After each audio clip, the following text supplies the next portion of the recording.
Hi hello అందరూ ఎలా ఉన్నారు? బాగున్నారా? నేను బాగున్నాను. ఈరోజు మనం చికెన్ చేసుకుంటున్నాం. చికెన్ కర్రీ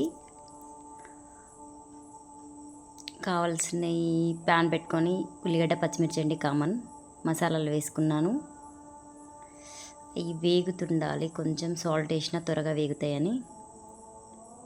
పద్దు 123 అండి యూట్యూబ్ ఛానల్, చూడండి, అన్ని కర్రీస్ వస్తాయి. కొంచెం టమాటా పచ్చిమిర్చి, అంటే టమాటా వేయలేదు, పచ్చిమిర్చి మసాలాలు వేసానండి. మంచిగా దూరగా వేగాలి. గోల్డెన్ కలర్ వచ్చిన తర్వాత కాస్త అల్లం వేసుకుంటున్నా. అల్లం కాస్త ఎక్కువనే వేస్తా అండి. అల్లం వేస్తే మంచి ఫ్లేవర్ వస్తుంది వేగుతూ ఉంటే. అల్లం మంచిగా వేగిన తర్వాత మనం చికెన్కి కావలసిన పసుపు వేసుకుందాం సరిపోయేంతగా. పసుపు అంతా కలిసిపోయింది. కొంచెంగా పుదీనా వేసిందండి, పుదీనా కొంచెమే ఉంది అందుకే. తర్వాత పుదీనా కలిపేసిన తర్వాత చికెన్ వేసుకున్నా. మీకు ఇది ఏ చికెనో చెప్పలేదనుకుంటా.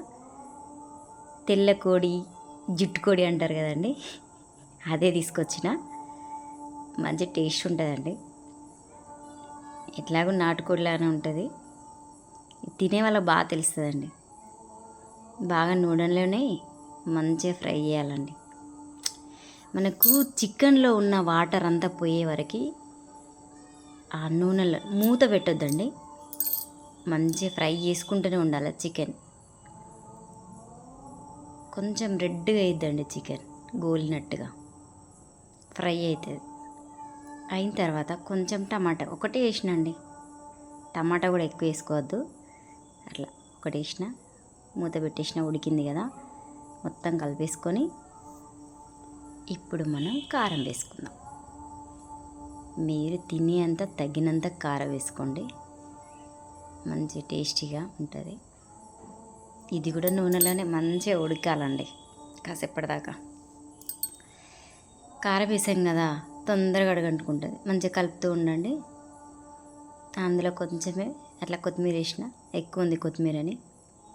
ఇట్లా వేగినాక కొంచెం వాటర్ వేసుకున్న తర్వాత ధనియాల పౌడర్, అందులోనే గరం మసాలా అండి వేసిన, కొత్తిమీర వేసేసిన. చేసుకొని తిని చూడండి చికెన్ ఎలా ఉందంటే సూపర్ టేస్టీ. ఎలా అంటే చపాతీలో తినచ్చు, రైస్లో తినచ్చు. ఈ చలికాలం కదండి, మంచిగా వేడి వేడిగా తింటే సూపర్ ఉంటుంది చికెన్. నోరు ఊరిపోతుంది కదా చికెన్. ఇలా చేసుకొని తినండి ఫ్రెండ్స్. బాయ్.